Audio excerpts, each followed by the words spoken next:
If you don't have great distribution, it's sort of death to a brand, right? From the very beginning. There are incredible wines all over Europe. Some of my friends make, some of the most amazing wines I've ever had in my life, and they will fail because they don't have good distribution. And that's very sad, but it's a reality.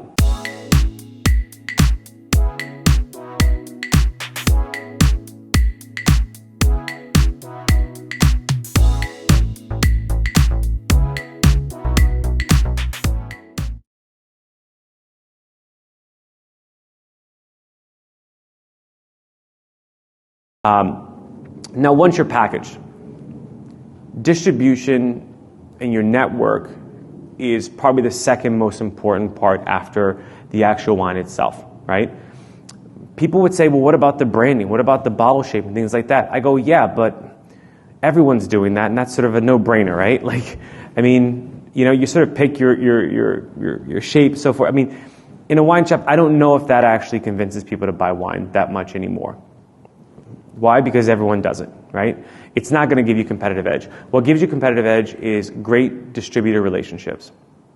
If you can get a distributor behind your brand, they can make a brand, right? It's, for us, when I say it's a second priority, it's a very, very close second priority to the quality of the wine itself. And we actually realized that, so we actually created a separate company that only deals with our distributor relationships, because it's a lot of relationship building. It takes time, and in some cases it takes years.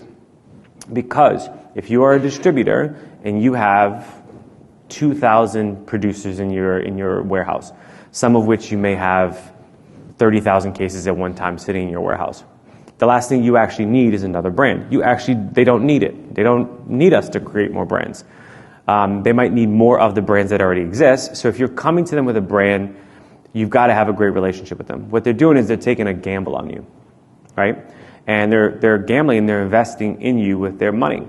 So how do you convince a distributor to buy the wine, right? It's one of the hardest things you could do is actually convince them to buy the wine, because they actually don't need your wine, right? No distributor actually needs almost any brand. I'm talking from DRC to Petrus all the way down to box wine. They actually don't need any of them. They will be fairly successful without any of them, right? You've got to sell the wine for them, right? It's what no one wants to hear. You go, well, the distributor gets all this margin. Why would I sell the wine? It's like, well, you can hope that the world is one way, or you can live with the world the way it is. It's your choice. So what we realized was that what distribution companies were great is they were incredible partners for our brands. They did a great job selling, but they had a lot of brands to sell. So what we did was we hired a pretty large sales force, and it was a big capital investment, obviously, to go out and sell the wine first, to prove to the distributor, look, we've already got placements for these things, we've got commitments, pick up the wine. And they go, okay, who's going to say no to that, right? So this brings us to the topic of who is your buyer.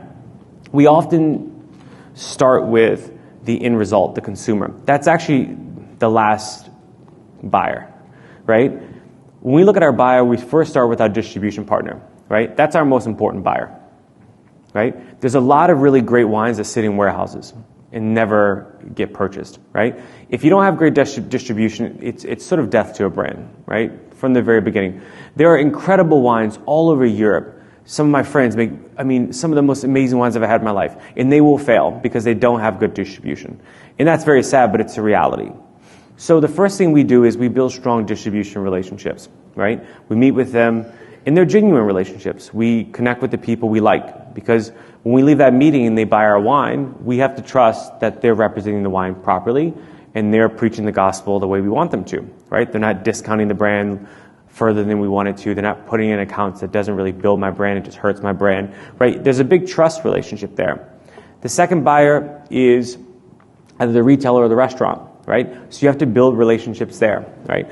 I'm from the restaurant industry initially, so I have good relationships, but there's a lot of restaurants, people I've met, so what do? I go travel around, and I spend a lot of time at bars, right? A lot of time at bars. I don't actually like bar stools. I think it's the worst way to have a drink or have a meal at bars. I hate it, but it's the way you go meet people. You meet the bartender, you meet the buyer, and in one given night, I'll go to 4 different places, right? And I'll just go pop around every city.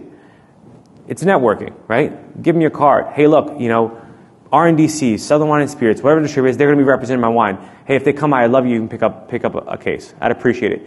And then you follow up. You go home, fairly tipsy from the bar, and you go home and you email them and you thank them for the time, right? It's a lot of heavy lifting. This is how you build a brand that has longevity. And this is how you build relationships that'll keep buying. Then, how do you get the consumer to buy it, right? Very, very difficult. Well, then you have to go to the last account. You got to go to the retailer, you got to go to the restaurant, and you got to reconfirm. Great, you picked that up. Awesome. How are you doing? Do you need a little help selling it, right? What does that mean? There's a depletion, whatever they need. Sometimes you go in and buy a few bottles to show that you're supporting them, right? Ultimately, what I'm getting to is the best way to build a brand is to not forget about, one, the thing that makes you most passionate about it, because selling wine is very difficult no matter who you are. And then second, the most important is don't forget who your buyers are and that it is a people business, right? Ultimately, what we're doing here is we're trying to convince people to invest in us and to support us, right? If you don't have that, it doesn't mean that you can't be successful. There's some people who wiggle their way through and somehow figure it out. I don't know how to do that. Pretty much everything we've done that's been successful has been through relationship building. And to me, it's a tried and true way to make sure that when I go back to my office, I have an enormous amount of ambassadors that are out in the market that are preaching the gospel of our wines, even when I'm sitting at my desk. This is one of the best investments you can make.